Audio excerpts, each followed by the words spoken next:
Adam, welcome and thank you for joining us on Net Zero Conversations. Thank you very much for having me.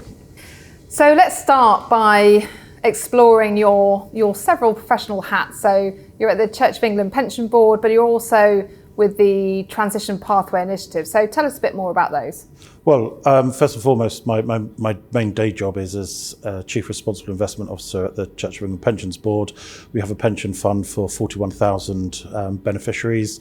It's just under £4 billion, and our job is to provide a pension into the coming decades for many people as they retire.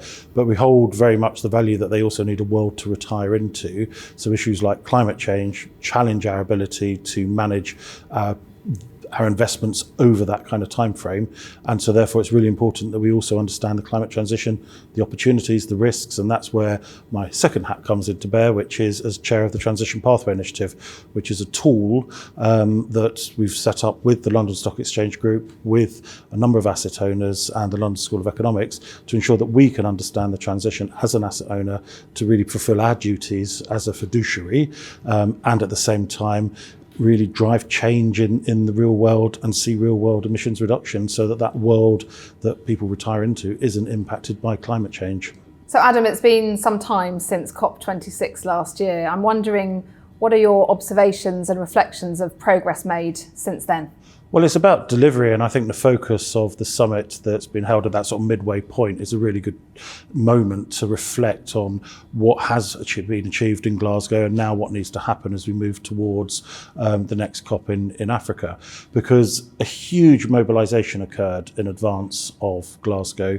You had GFANZ, you had all of these commitments, but the point is, does that translate to real action on the ground? And I think the pressure is on, the scrutiny is on, to demonstrate that those very big numbers of many, many trillions are actually resulting in real world change in the way that we invest and in the way that companies are transitioning on the ground, and that countries are also getting the access to the finance they need to make the difficult transition paths that many of them have got to take in their economies. So my sense is that a real important mobilisation occurred, a huge signal from finance that it's there, but at the same time a real need to now demonstrate that sort of flow through to genuine action, so that it's not just about 2050 targets, it's about 2030, what happens in this 8-year period to ensure that 2050 is a reality.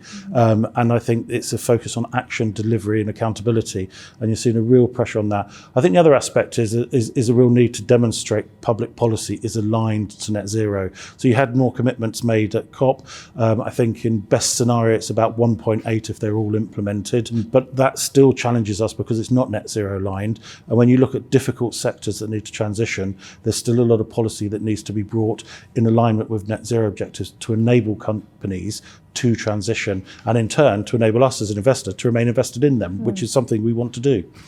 And more companies are starting to set out and publish their own transition plans or, Yes. or net zero strategies. Yep. What work is going on to be able to assess the credibility of those plans? Because one concern is like you said, how do you really see the translation from big pledges to plans and action?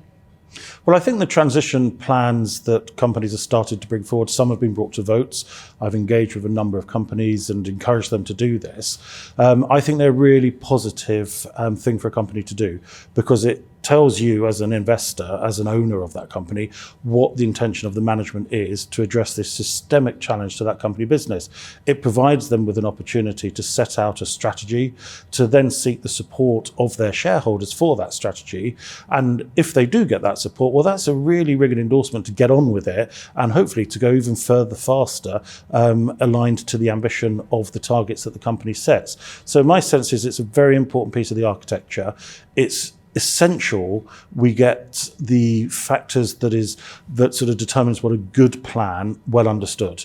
So you've had sort of the first mover advantage of those companies that have come over the last year, this year with their transition plans.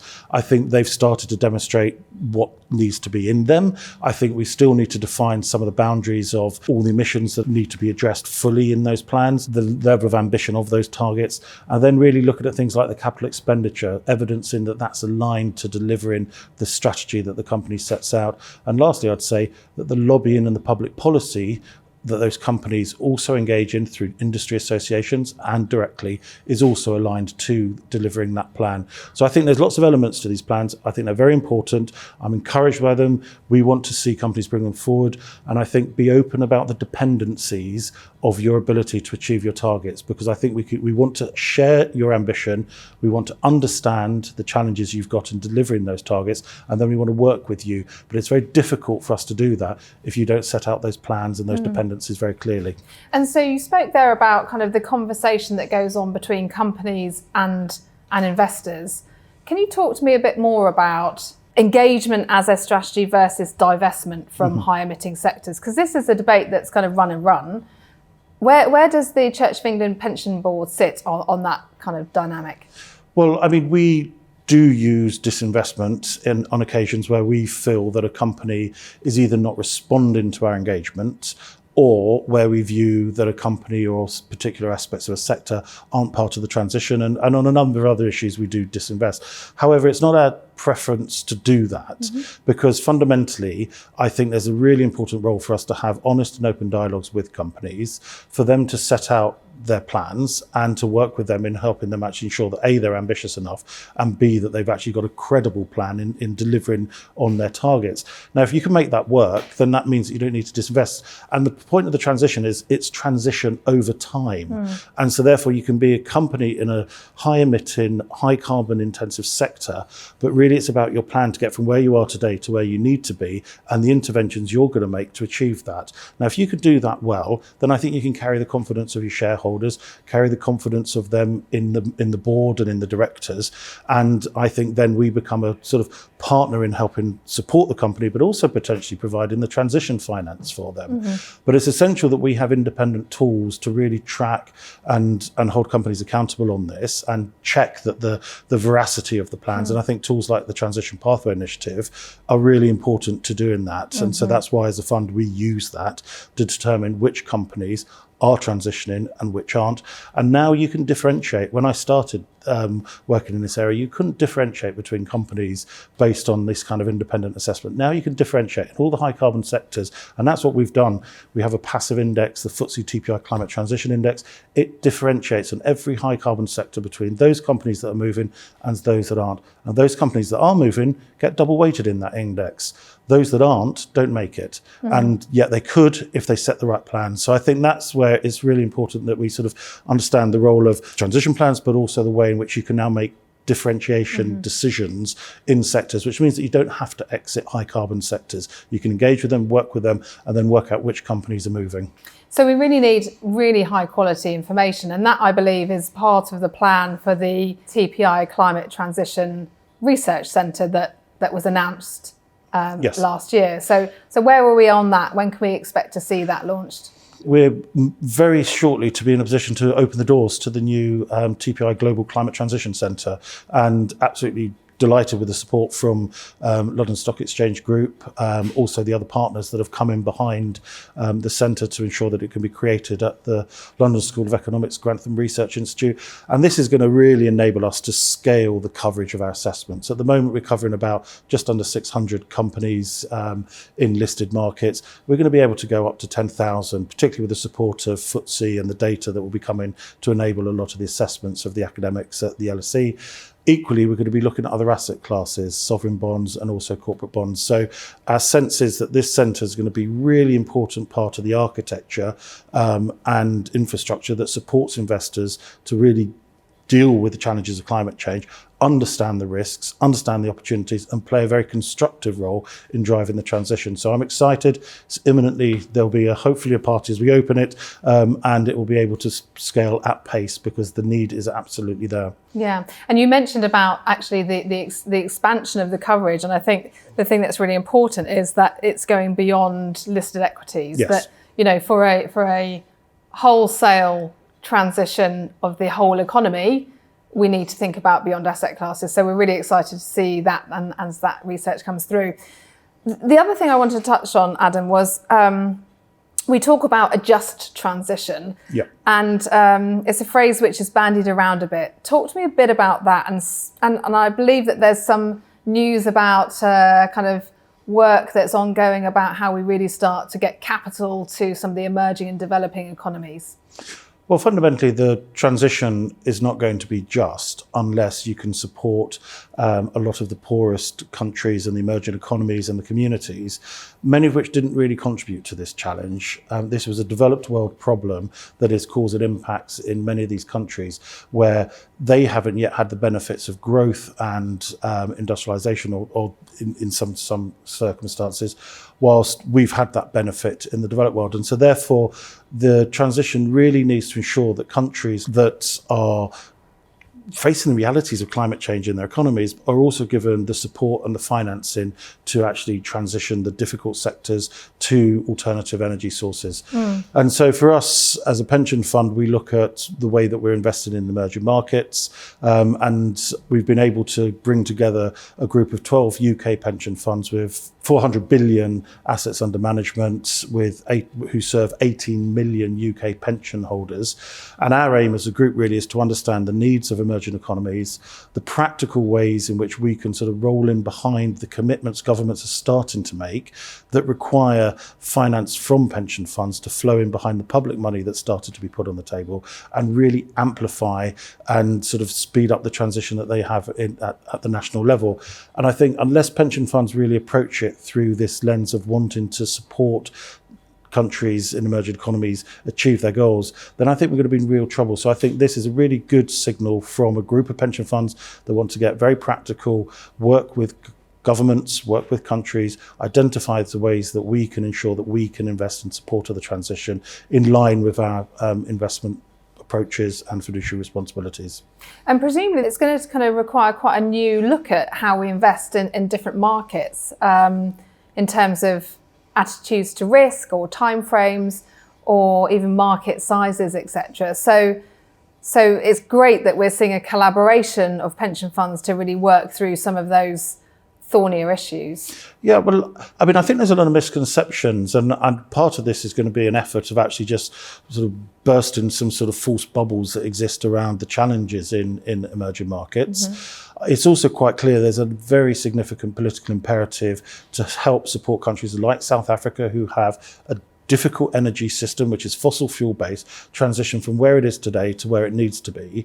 And that means, therefore, you've got to hold the complexity. It's got coal assets at the moment that support an energy system that doesn't have an alternative. There isn't a renewable switch that hasn't been switched on in South Africa. It's got to be built. So how do you support that transition? How do you support the workers that produce the coal that go into the energy system today, whilst you build the renewables capacity, transition through gas, and then have sufficient energy to enable the South African economy to flourish and stop having the power outages it's having today? So it's about owning all of that picture and then playing a really constructive role to drive the transition. And my sense is the opportunities are there. I think it's about having a sort of intent amongst pension funds that they really want to play this role, welcoming the fact that you've now got governments putting money on the table. There's 8.5 billion from the UK, Europe and US in support of the South African government. That acts as a sort of first loss. And I think the way is, if we can package this in some blended finance kind of approach, then I think there's opportunity to really support countries. And the prize here is, if countries know that there's real finance coming down the path to support them deliver their national targets, this in turn will help the whole international process and our collective achievement of the Paris Agreement. And that sounds great, but at the same time, pension funds, still have to fulfill their fiduciary duties 100%. And think about kind of returns to investors. So this is not an easy one to crack. So it's not, and unless we can demonstrate that it is absolutely in line with the way that we're investing, then it won't work. So the challenge here is to sort of be really clear. It is possible to invest in emerging markets in this way, and to be absolutely sure of that. And I think if we can demonstrate that, then I think you'll see many other pension funds flow in behind. And so the opportunity with this group is really to sort of do that practical work and have that confidence and assurance. And the aim is, ahead of COP27, to be in a position to say where we've got to. Yeah, great. You mentioned a couple of other stakeholders in there, and I'm keen to understand your take on what regulation can do to help accelerate this transition, because that's a key player. So any thoughts on that? Well, I think regulation is critical to the transition. First and foremost, it needs to be aligned to net zero. So, and I think there's also the role regulation plays in creating the rules of the game in terms of the disclosure requirements. And in the UK, you've obviously got the government intending to ensure that we have transition plans that are mandatory. And I'm part of the task force that's looking at what that looks like. So I think there's a really important role for regulators to play in driving those kind of reporting, disclosure requirements, standardising it, etc. So I think all of that's essential. Equally, it's essential that the actual sort of policy in sectors like aviation, shipping, steel, that is also aligned to enabling companies and sectors to transition. And lastly, I think the interaction that we as investors have with policymakers, but also the way that companies interact with policymakers, that there's absolute clarity that needs to be aligned, that lobbying, that influencing of public policy, that needs to be aligned to net zero. And so I think all of those aspects are essential. I'm encouraged by efforts to standardise transition plans, mandate them. As a pension fund, we're very keen to see that and play a role in seeing that sort of a very effective way. But you've also got to make sure that these plans are enablers of action by companies. And finally, one last question, if I may. If you were to have one wish to make COP27 a success, what one thing would you wish for? I hope that it is the COP where countries go away from it knowing that the finance is not just in multi-billion sort of headline commitments, it's practically there at the national level with governments with confidence knowing that they're in a position to start to deliver their transition plans at the level of ambition that I suspect they have. I think if we can achieve that over the next sort of 6-month period, I think that'll be a really important part, because that will build confidence in the whole international process and know that you've got real transition, real world emissions reduction plans starting to come to life at the national level. So unlocking that and making it practical, making it real at the national level and led by countries that really require it. I think that for me would be really important. Adam, many thanks. Thank you.